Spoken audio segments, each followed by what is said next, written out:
Hey everyone, we missed last week's podcast because we were in the middle of the PCC Users Conference. I had 300 people to talk to and not just one. So we're a week behind and we'll make it up by doing two things. Number one, you get a podcast today, and then next week you're going to get another one. We'll be caught right up. But more importantly, in a couple days, we will have all the Users Conference material online for anyone, whether you're a PCC client or not. And that includes some amazing, amazing talks. Everyone from Paul Vanchieri to Sue Cressley, who killed it. So anyway, I'll have that information for you in a little bit. In the meantime, here is Dr. Brian Bowman.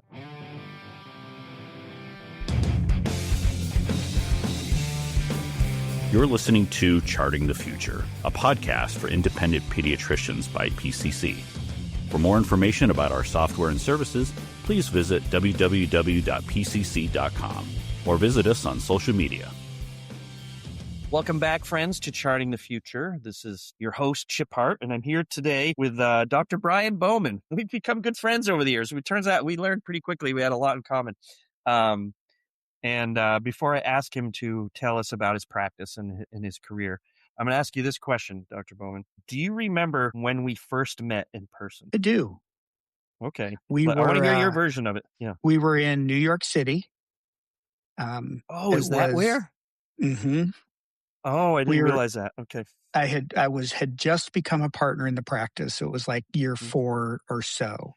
And one of our senior partners was handing over billing and coding to me and said, now it's your job as a new partner. And so I went out and looked for some resources so that I could learn more. And there was a meeting in central Manhattan at the Masons building, I think, in the basement. Was it a weird, in the basement with these giant columns? Limited sight lines, right? Felt like I was watching baseball at Fenway. And it was sort of my first introduction there. And I was blown away by a couple things. One is that somebody who wasn't a pediatrician was so passionate about pediatricians getting paid and doing the right thing. And then I was also impressed that even with the limited information I had about billing and coding, I was at least in the middle of the knowledge base, that there were people asking questions that I was like, wow, I know more than that. And this is my first meeting. So it was, besides a really wonky venue, that was, it was cool. And I learned a lot. And I took those steps into practice management that I might not have taken otherwise. But and you came back, you could have been a rock star right when you got back. Guys, I just found $200,000. Right. Wow. I'd forgotten about that meeting. So here's an important question. There are some people listening who are probably there. There were like 150, 200 people there because we didn't oversell it. It was that the space told us you have whatever it is, 150 seats, 200 seats. It did not have 150 seats. And so we ran into that problem. Where were you sitting for the event? Do you remember? Not really. I was not up close, but I had a full view. Okay. That's what I yeah. Okay. So we had to add a couple rows of chairs all the way up front. And it was like we were at a tent revival because it was 100 degrees in the room because we squished everyone in, and one person left about 10 minutes into it and said, I don't want to do this, which is fine. That's someone's prerogative. But I was like, dude, you missed like 6 solid hours of fire hose. That's my memory of it. And it was hot, it was sweaty, and it was fast, and it was, and everyone complained the food was mediocre and these giant cement poles cut in the way of everything. But at the same time, we walked out and I was like, that was great. Like the energy was there. Right. A packed room like that it's like being at a rock concert. And I had forgotten about that because my memory of meeting you for the first time, and so you're surely right, I'm wrong, but was when I went to your practice. And I don't know if your view of how you became a PCC client is the same as mine.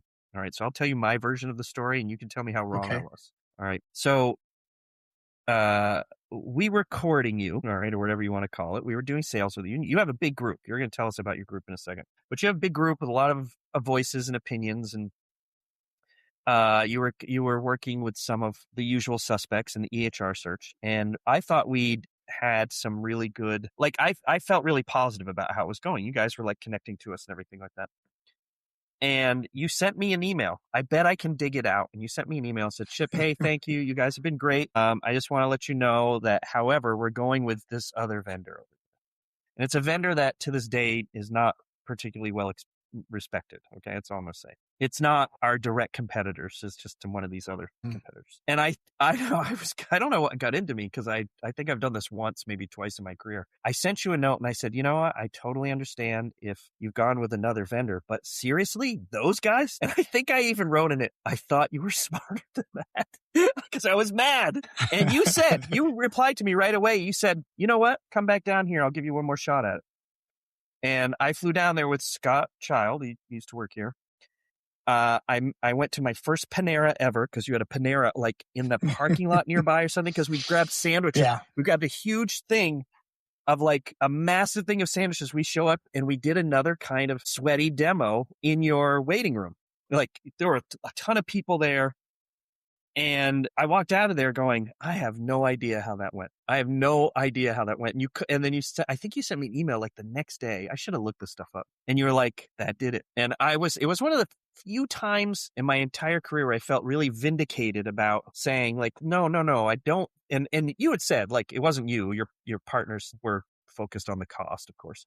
Mm-hmm. But it was one of the few times I said, because I was like, I thought Dr. Bowman understood value versus cost, and you did, but Yep. that was I've held that memory forever. Really interesting. I remember you coming to the meeting the first time, and I think you were in our small boardroom then. Okay. Because one of our partners who's now retired, who was very active in making our practice strong, asked you, why us?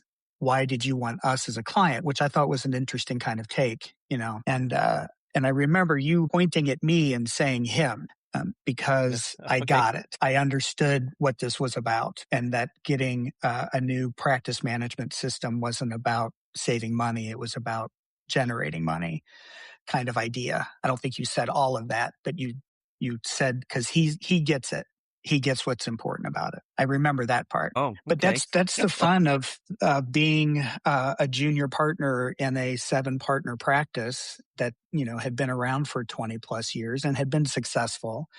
That you come in and bring in ideas, and you can sell as much as you want, but everybody has to be on board, or at least the majority has to be on board. Yep. And that's the benefit and the drawback to having a partnership. You got a lot of thought, partnership. You've got support. You got people who are better at things than you are, but it moves slowly and inefficiently. Mm-hmm. It sure does. That was 2008. Is that when that was, when we joined in on partner? Oh, I can look it up, but it feels like 2008. It was 7 or 8. Because then EHR was 11, I think, when we went live with that. Oh, I remember. You guys were kind of early in the EHR process. As I recall. You were not afraid. Your practice. Well, you know what? This is a good segue. Dr. Bowman, tell me about your practice. And it was, by the way, it was March 21st, 2000. So there you go. So great practice. We are celebrating our 50th anniversary this year as a practice in Cary, North Carolina. Started as one doc, and as our county grew and our area of the county grew, but they just kept adding on people. I joined, that was 2001. So about makes sense. 25 years into their existence, they had some rough times with joining into an HMO that went bankrupt, and they had to sue to buy themselves back out. And that was my first year there, that they were finally able to clear debt from that buyout. So they were clinically good, a lot of really good trained people at that point. Yep. They were gun shy about partnerships because of that experience. And but they were all community minded. They had all spent their time in the community. They were well respected. It's a great practice. And then after I joined, it continued to get bigger. Ended up with 3 offices. We have 17 providers now, full and part time, in those 3 different spaces. And then all of the growth that goes along with that, both clinically, financially, the way we run the practice, the way we structure the practice, we've probably had 3 or 4 different ways that we've managed over the years. Yeah, it's like Winston Churchill said about America. America always does the right thing after exhausting every other solution. We found out, coming back to that different partners had different expertise and different things that they're really, really good at or passionate about. We burned through practice managers about one every 2 to 3 years until maybe 15 years ago, we ditched the idea and we decided that we all had our interests that we were poking the practice manager about, and those things were of different importance, but different varieties, different areas. They have different priorities in the big picture, even though it might be a priority for you. Right. And so we finally gave up and decided that our partners needed to be, because we were already hands-on from a thought perspective, that we needed to be more hands-on from an actual running the practice perspective. And we had different management ways that we handled clinical staff and all sorts of things. And so we got ideas from other practices in our area. And North Carolina is a pretty amazing place for general pediatricians.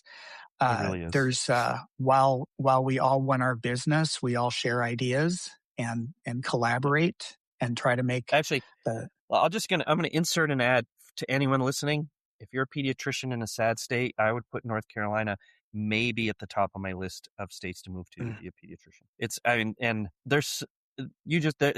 North Carolina does some things, and largely, with the support of friends of ours, all right, yours and mine. But North Carolina does some things that make it a good place to practice medicine, be an entrepreneur, and deliver quality care. I mean, that's unlike most other states. Anyway, sorry, that was just an ad for North Carolina. No, and I completely agree. Obviously, 100%. You don't realize you have it until you start talking to people in other places. Right. Yep. And you expect shoes to drop because you're reading about, in the late 2000s of everything that was happening with managed care in New Jersey and New York and Connecticut. And you're like, all right, it's going to come down the coast. It's going to hit us. And it, kind of never did. And I think in large part that was because of the consortiums we had that we were able to negotiate with our state Medicaid program, the managed Medicaid, and we all kind of work together, and it makes for a cool place to kind of work, and you can kind of focus on what can we do for everybody, and instead of what can I do to carve out my success compared to everybody else. So that's been, I think the zeitgeist of pediatricians is that when they collectively bargain, they generally bargain for the kids and not themselves. They do just enough to take care of business, whereas, of course, other specialties probably say this about each other and everything else, but other specialties put themselves first. And that's why the organizational results of your work in North Carolina don't lead to a drain on the healthcare system. They lead to healthier children becoming adults, which is that's what bends the curve, not spending a few more dollars on pediatrics. What bends the curve is kids going into their 21st year, not obese, vaccinated. There's only, I always pick that one because it's the most expensive one. But like, if you get 1 out of 100 kids, 2 out of 100 kids to maybe eat healthy when they wouldn't have, that bends the curve, not any of the other prior off nonsense or anything like that. Yeah, and when all of that Medicaid negotiation was going on, it was never a matter of, pay us more because this is what we do. It was like, pay us more, but let us do this to show how valuable we are that we've done this. Let's prove to you that this was the right kind of investment, because I think in some parts it was like, sure, they can pay us whatever they want, but in 3 years, if we haven't shown we're worth it, they're going to take all that money away. But if we have a background that shows that we're being clinically successful and delivering good care and care coordination and all of those things that we know dogmatically improve the care of kids, then that should carry on.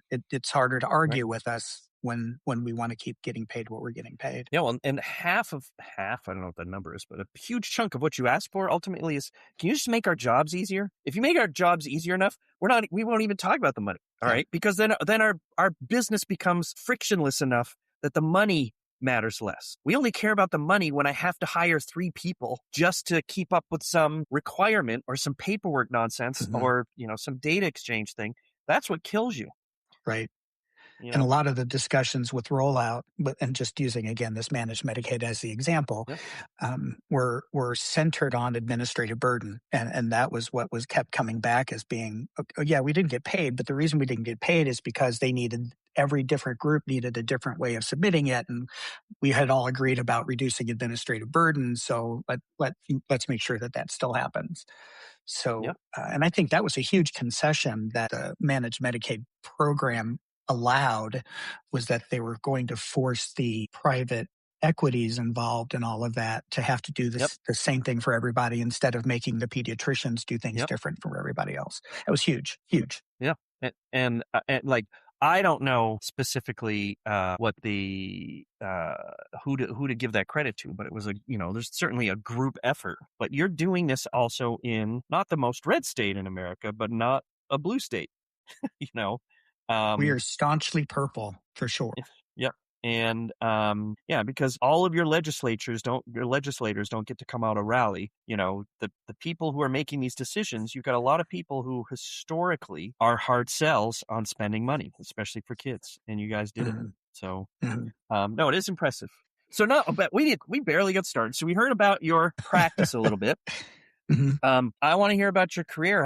When did you realize you wanted to be a pediatrician? It was kind of late in the process. So started medical school when I was weighing the differences between going to medical school and graduate school, because I thought I wanted to do lots of science, kind of how I had staged my undergraduate career.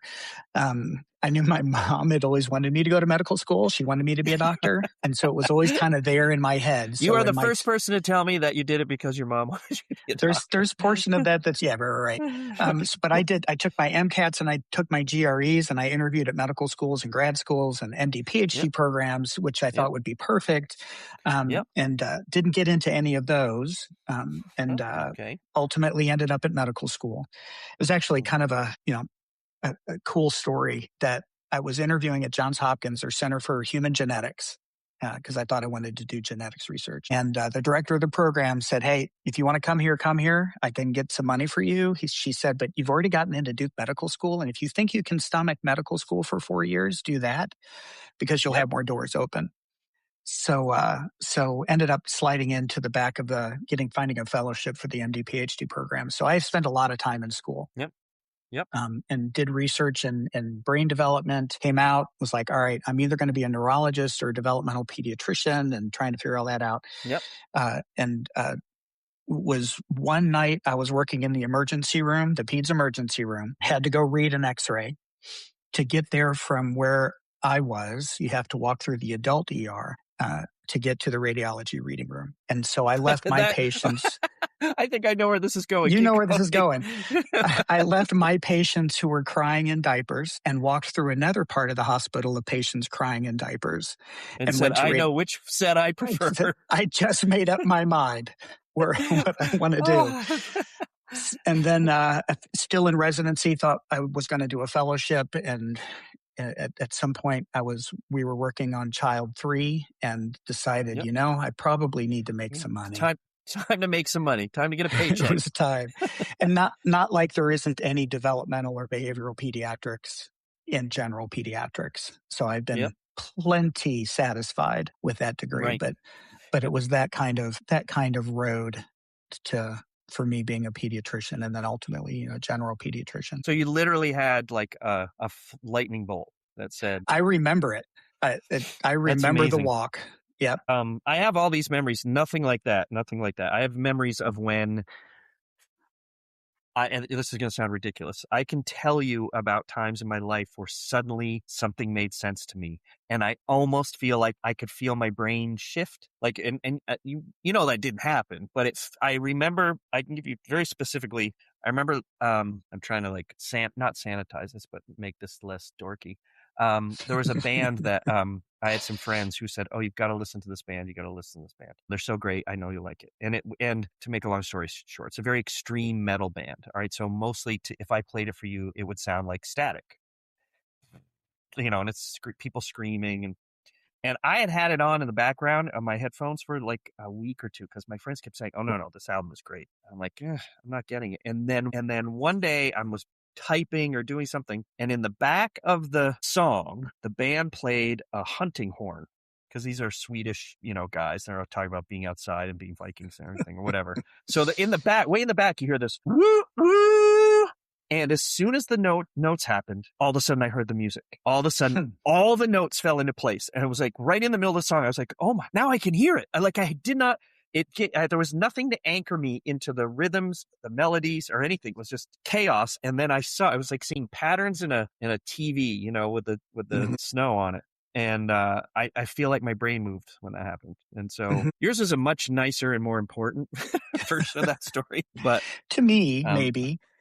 Yeah. Well, you became a pediatrician, and that's a good one. So as we were talking before we hopped on here, you're in a very transitory part of your career at the moment, or transitional. I don't know what the right adjective is. And so why don't you tell us a little bit about that? Sure. There's a bunch of different motivators, between one being I knew at some point I wanted to travel. I wanted to have adventures, and that doesn't always fit with a week vacation here and there, as working whatever job you're working. And I could see as time was going on that I was fortunate enough to be able to build a little retirement nest egg, and had said in my head I wanted to retire by the time I was 60 or 62. And I'm kind of on that track. I had also had partners who kept working. Man, they kept working. And these were sort of the folks who established the practice. And as they kept working, I was thinking, when are they going to enjoy?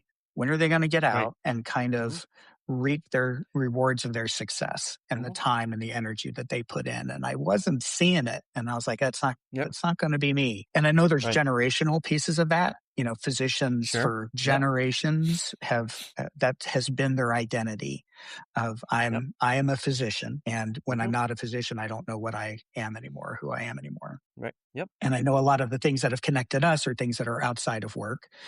Some of the scouting things, some of sports related stuff, games, all of that. Yep. And so I've had plenty of other interests, and I want to be able to have the physical body to pursue some of those interests. And as our practice was evolving, we've had other people who've wanted to transition into other careers and have sort of stepped back, and we sort of had to come up with rules for what you were allowed to do and remain a partner or not remain a partner, which makes complete sense. Yep. And so I was able to pull back and be a part-time partner, but we could only do that for a year. And now I am a part-time employed physician, and there had been, as involved as I was with the practice. So, I got billing and coding, and then I got contract negotiations, and then I got quality metrics, and, then I got PCMH, and mostly because other people didn't have all the money things. I did. So other people either didn't have the capacity or didn't have the desire to make those things happen. Yep. And then in the past 2 or 3 years, we've had younger partners who are certainly accomplished and smart. And so I've been, kind of, hey, come to this meeting with me. You should go to that. Let's go meet some people. And so it was easier for me to sort of say, I'm out, because they have other people who are doing it. I'm not leaving anybody in the love my practice. I think we have a great practice. And I know I've been instrumental in bringing it to where it is in 2026. And it's hard to leave behind if you don't think you have caretakers after that. But I think we have decent caretakers. That is PCC loses clients to that period. Succession planning. People who don't have a plan and they're like, okay, I'm done. Now what do I do? I made a promise to myself or whatever that I'm done in 6 months or a year. And that is not enough time to hand a practice off. The best quote, this is going to be my quote for 2026, is a combination of something 2 different people said. It was Nola Ernest and Susan Sirota, and I'm just combining their sentences. And that is, delegation is leadership training. Leadership training is succession planning. And those 2 sentences together, I'm like, they've sort of changed both of those things are obvious.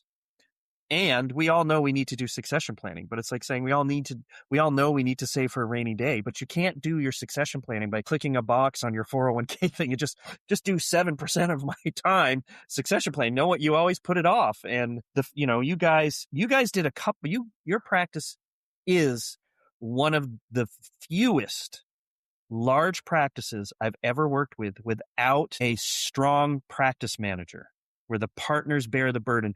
That actually works. Overwhelmingly, it's a bad idea. But if you have discipline and communication and understanding and a delegation of work, it's actually a stronger thing. I'm working with a practice right now, your size, a long-term practice manager who's good, controls everything. She's retiring and they don't know what to do. And they're going to work it out. They're doing the thing that most people don't do. So they're communicating and they're working on it. Like this is like marriage counseling 101. But they have to do this fast. And that's hard. And you also know this because I know you know it because we've talked about it. Boy, you don't really know someone until they get put in charge of something, do you? You really don't. Someone very smart can suddenly be very stupid when they're in charge. And sometimes, and I say that about myself. It's remarkable. Not every doctor is designed to lead people. And that's how I ended up with all of those things, right? It's not gimme. It was like, hey, I tried this out and I can't figure it out. All right, then I'll do it. Because it has to get done. Right. So if it doesn't get done, was our practice going to fold? No.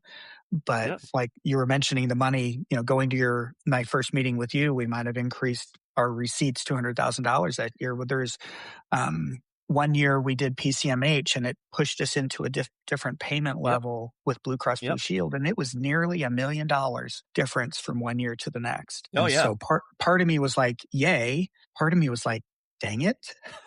I wish this person would have done it last year. That would have been cool. But to your point, you can't ask people to do something that they can't do, but you don't know it sometimes until they try. And you got to give people. No one's perfect. No one shows up being a natural leader. Very few people do. I think doctors, like attorneys and a few other professions, but mainly doctors and attorneys, by virtue of being the smartest kids in their class all along, just assume that they're good at everything. I mean, I see this all the time. And why do I have a job? Because you're not all good at everything. Like it's just the way it is. But your office, and yes, we're on this podcast right now and you're making it all sound like it was smooth sailing. And we know it wasn't, but we definitely was not. But you broadly have spoken about it and you work on it and you have a plan. And you actually said something that I'm like going to go put in my back pocket, because I think one of the first consulting gigs I ever got was for a practice that was trying to manage how to deal with a part-time partner. And they didn't have anything in their partnership agreement about it. And that was, I had like a 4 or 5 year run where every call I was getting every month was, we just had one of our partners say he's not taking call anymore. We just have a partner said he's not covering Saturdays. And I'm like, well, what does your partnership agreement say? And they say nothing. Well, what are you going to do about it then? What you guys did is said, yeah, you can do it for a year. And that gives everyone a runway, And here, it also follows one of the biggest pieces of advice that I give to people. Put it in writing. Put it in writing. You want to be a part-time partner. What you're saying is like, I'm trying to land the plane, but if I flip the switch off, that doesn't work for me. If I flip the switch off, it doesn't work for you. You need me around. Like I know where all the passwords are, figuratively and literally sometimes. Like this gives us, you have announced your transition time. You get the benefit of being a partner for another, and you get to figure yourself out. It's a very humane way to manage that.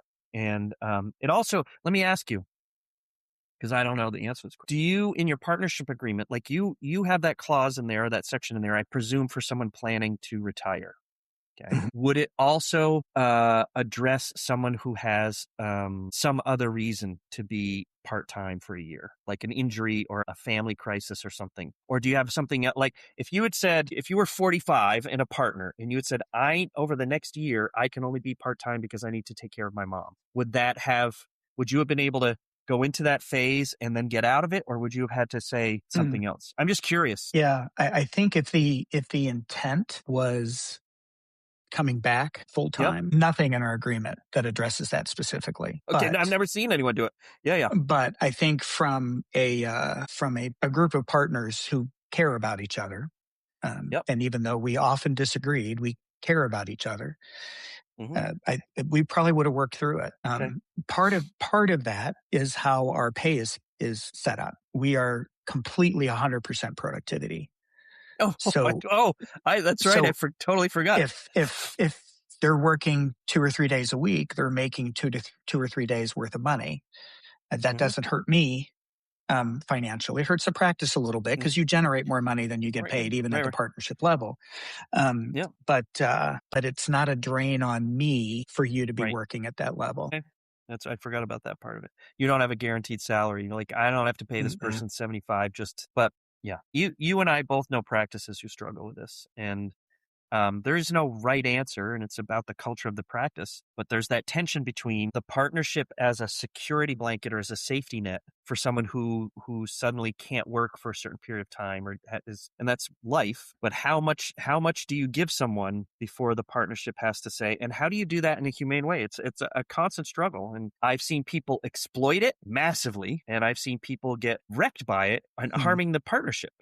And it's a tough one. Yeah, that would be tough. It's we certainly have ways of getting through short-term disability and ways of sort of helping support somebody through if they have to be away for a while, but having to cut back hours is almost kind of different than just having to go away. I would have loved to have been able. I was inspired by a meeting I went to with you all the last time it was in Burlington, and that you all can do a sabbatical of some degree after years of service. And I thought, man, that would be really cool.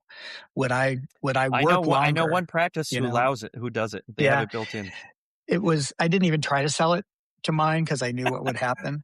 And not and now understandably now you're go on sabbatical. But now I'm going to go on a permanent sabbatical. Right. So that'll be the rule at PCC is if you've worked here for 20 years, you can get a 3-month sabbatical at any time that's reasonable.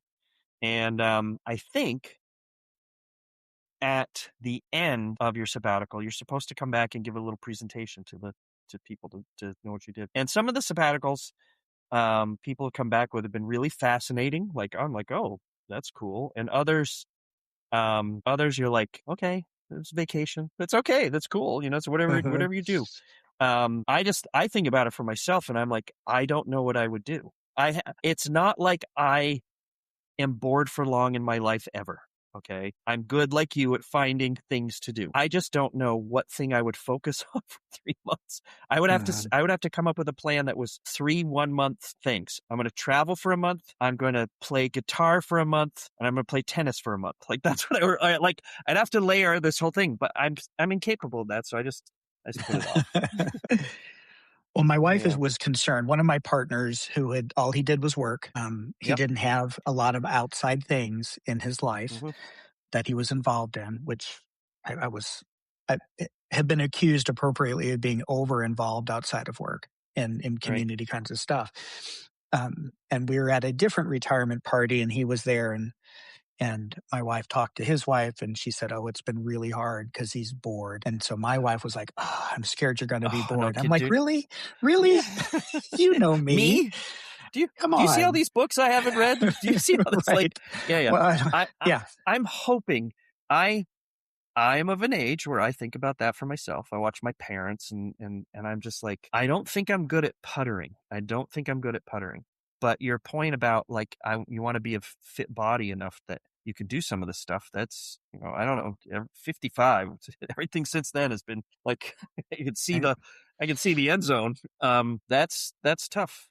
And well, with one hip replacement before I'm 60, with the family history of knee replacements, and knowing my knees have been injected more times than probably they should have, it's like I have a fixed set of time. Yeah. Knee replacement is in my future, 100%. I tore my MCL right at the NCE 2 years ago, or just the week before the NCE, and I'm not the same. But I have 3 siblings. I am the only one of the 4 of us who doesn't have serious hardware in his feet. And both of my brothers are looking at ankle replacements. And I'm like, ankle replacements? That's a Like, tough one. I'm like, my sister like, if you do an x-ray, she looks like the Terminator. My sister said she had to get rid of thousands of dollars of boots and shoes with high heels because she can no longer wear high heels. Like, physically can't get in them because her foot doesn't, Yep. And I don't think we were made to live this long. We kind of weren't, but that's okay. We'll push the limits as long as we can. There you go. All right, so I'm going to bring it back to being a pediatrician. You and I could talk for like 2 hours. Oh yeah. I got 2 questions for you. As a pediatrician right now, what's keeping you up at night? Pediatrician, what keeps me up at night? As Brian Bowman, what's keeping you up at night? How about that? It is as a pediatrician, what keeps me up at night, because I don't know that we have enough time for all the other stuff.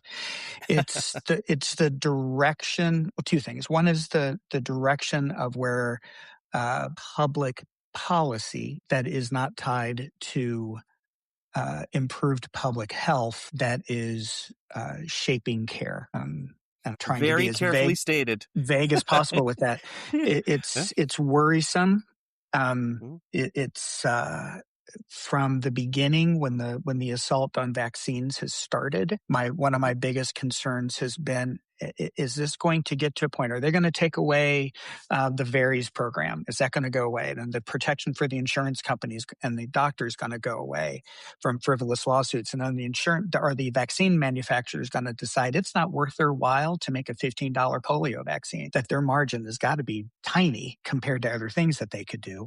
And then are we going to have all of this nasty, awful stuff coming back? And part of the answer is yes, but not because the vaccine manufacturers are refusing to make it. But when is that going to happen? Right. When are they going to say it's not worth my bottom line to make a DTaP vaccine because my margin on that is pennies versus making some other monoclonal antibody where my margin is $1,000 per dose?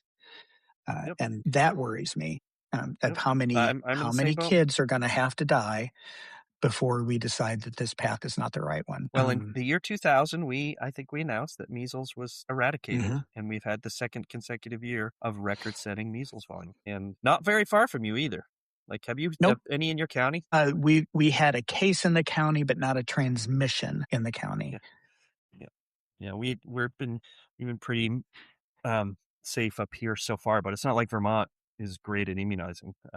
It's every state has the same pattern that I've seen. Pockets of strong immunization, largely urban. As soon as you go outside of town, everyone wants to be free to be you and me until they get sick, but whatever. And that demographic is unusual because there are folks on the right and the left that are kind of in that. So you can't pigeonhole their rationale for deciding for themselves what's best for them. Well, you go far enough in either direction, you just come right back around. Like that's, Yeah. So as a pediatrician though, or as the person Brian Bowman, not Dr. Brian Bowman, what excites you these days? What gets you out of bed in the morning? What do you look forward to? And this might sound cliche, but I look forward to next adventures. I look forward to learning new things, and it's not necessarily out of a book or going and taking a class, or it's going places, meeting people, seeing things.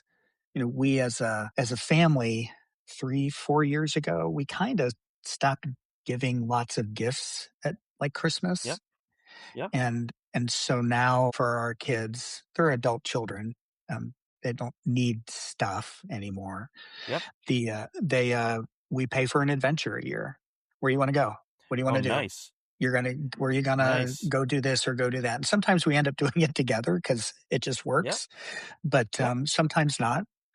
So we're trying, and I think our kids get it, just knowing our kids, that it's kind of about going and doing and seeing and participating in life and in nature.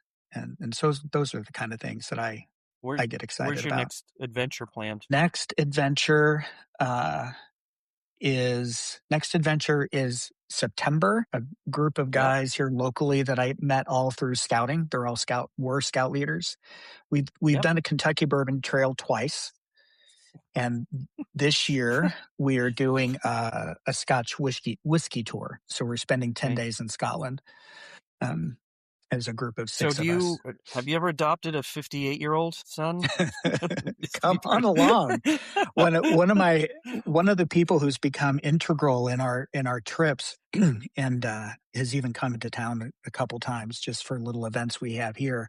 I grew up with him in St. Louis and he lives in Omaha. So he's like my best friend from elementary school, but all my current friends know him and like him and we all get along and he's going to Scotland with us too. So, oh, it's amazing.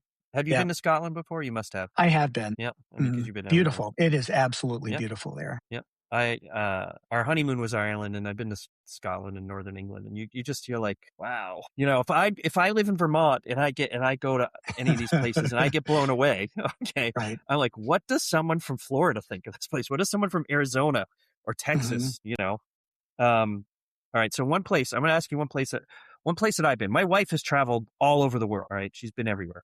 And she, at some point in our relationship, she took over the vacations. Like I used to do all the vacations and I was a pretty good planner, but she just wanted to go to other, like she got, what it was? She would read like the New York Times and they would have an article in the travel leisure section. And next thing I know, we had tickets to go somewhere. And we've been to some really interesting places, like cool places. The place, and I would go back to every one of them. All right. And we had adventures, like true adventures, and there's no substitute for the feeling that you get at the time and later. It is the best thing. The place that I did not get enough of, though, where there was so much left to explore when we left, and I'm not talking about obvious places like London or Copenhagen or anything like that, like because those are all like I could spend all kinds of time there. Was Malta, and Malta was like for me it was like ADD. All right, so are you a museum person? First of all, yeah. Okay. I mean, it's not huge on museums. It's not huge on museums. It's not like being in Europe. I mean, it is in Europe, but it's not like being in the main cities in Europe. But you could, in the same day, go from a beach to a post-medieval fishing village to a prehistoric underground limestone community caves, like where they lived underground. All right. All within 10 minutes. and that's sort of like ADH. And also, if you watch Game of Thrones, like the scenes when she's walking through town, it's a famous scene. All those cute, that's Malta. And the $1 billion yachts that are in the little docking place. And then you go to the Caravaggio Museum. All of this stuff happens within this concentrated space. I really enjoyed Malta. It's a weird place. I mean, it's like the what do you call it? Like the financial crimes capital of the world. Great. But it has a very specific tax law on the for the United States, and I think it might be true in other countries. I don't know where if your Maltese money isn't taxed, I guess, or I don't know the exact thing, and it's an exception. So the amount of money laundering that happens in that country is gigantic. Which is nice to be around, but it's a nice place to visit. They have a golden visa program for retayees.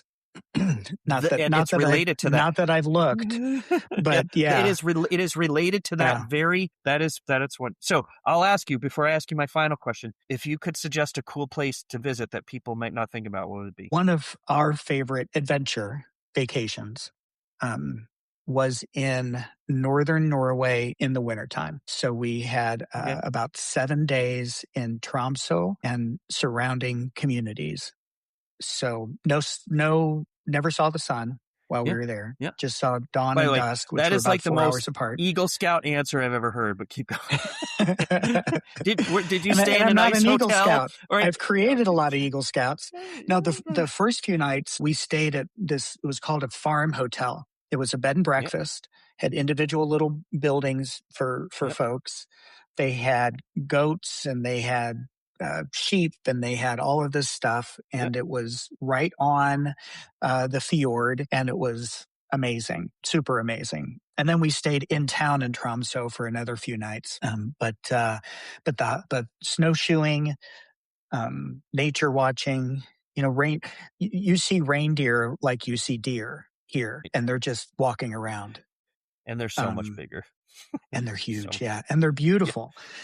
Yep. And Northern Lights sort of hunts that we did there. So it was cold, but people are super friendly, and the food was good. It was a really cool trip. All right, noted. I mean, I know that I would enjoy those 3 countries up there, and just the what's the word I want? The austerity of it? That's not quite the right word, but the cold doesn't bother me, obviously, Mm-hmm. and it's a way of living that I do understand just by being by where living you here. live. Yeah, where I no, live. And it's though theirs is like 2 layers above what we get here. They are coastal. We did a winter Yeah. trip into central Sweden looking for the Northern Lights there, Yeah. and that was cold, but they're landlocked. And Right. so the winds start and they don't stop, and there's nothing that's generating heat from, even as cold as the North Sea is, it's still warmer than the ground. Right. Right. So it really wasn't terribly, terribly cold. Huh. Well, like I say up here, I don't care if it's cold. It's if there's no snow. Like if there's no snow, why do I live here? If there's if it's not interesting, like if there's no snow and it's just cold, I can move to New Jersey, or upstate New York or something. Actually, that's a bad example because they always have more snow. But the environment makes the difference. So, Mm-hmm. All right. So last question.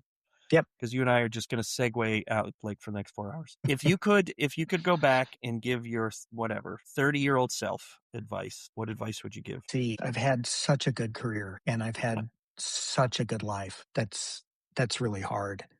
Because I don't know that I would do a whole lot different, which how blessed am I to be able to say that? With all of the different things that could have gone on. Yeah. Yes, absolute privilege.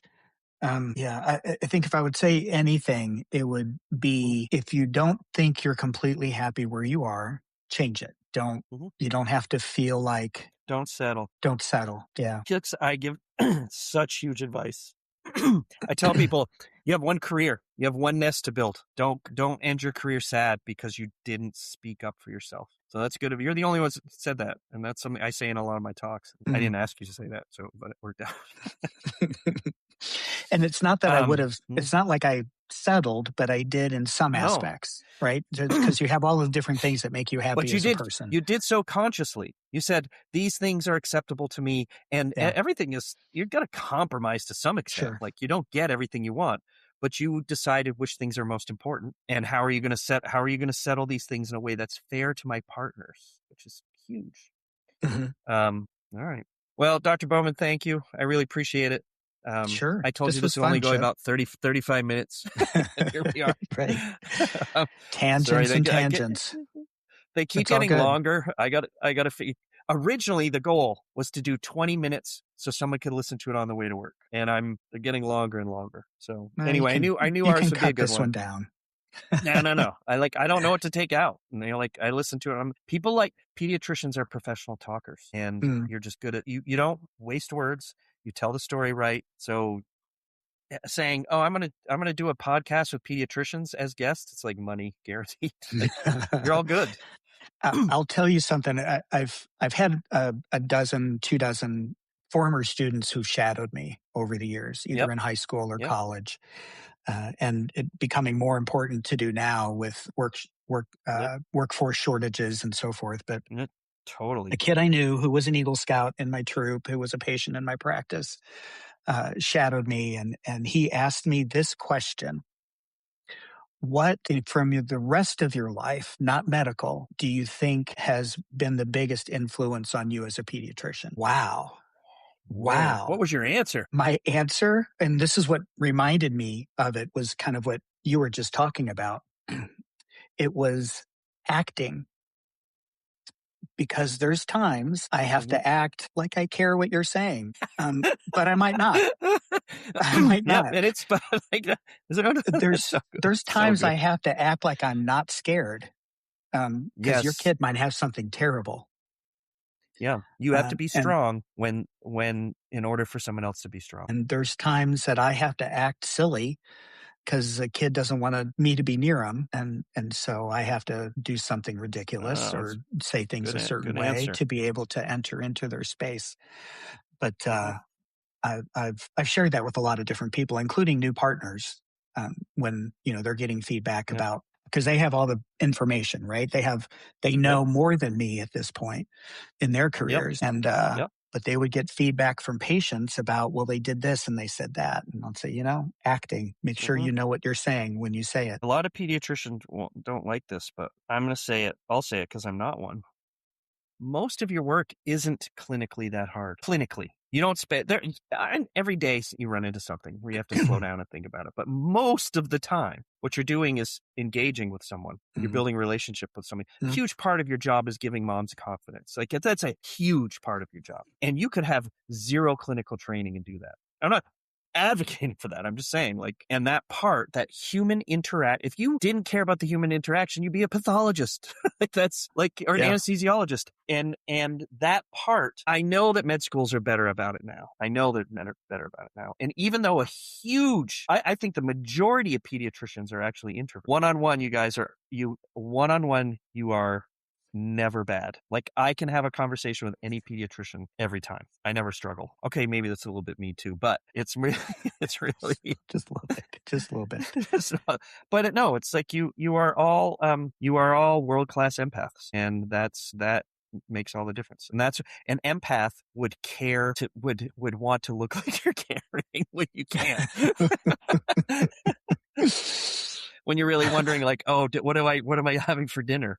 How do I make this person feel? That's an empath cares how they make someone feel. And that's that is without question to me, your strongest, the strongest and most important thing you do. I think there's truth to that for sure. All right. I said I was going to end it 5 minutes ago. We just keep going. Sorry. Right. I threw out that other anecdote. That was on me. That was on me.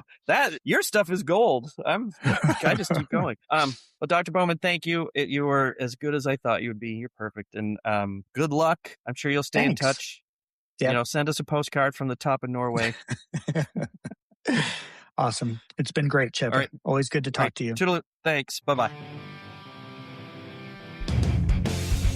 Thank you for listening. More information can be found in our show notes. Production and editing by Chip Hart, Ali Squires, and Chris Forleo. Music by Challenger C. I'm Mark Herney.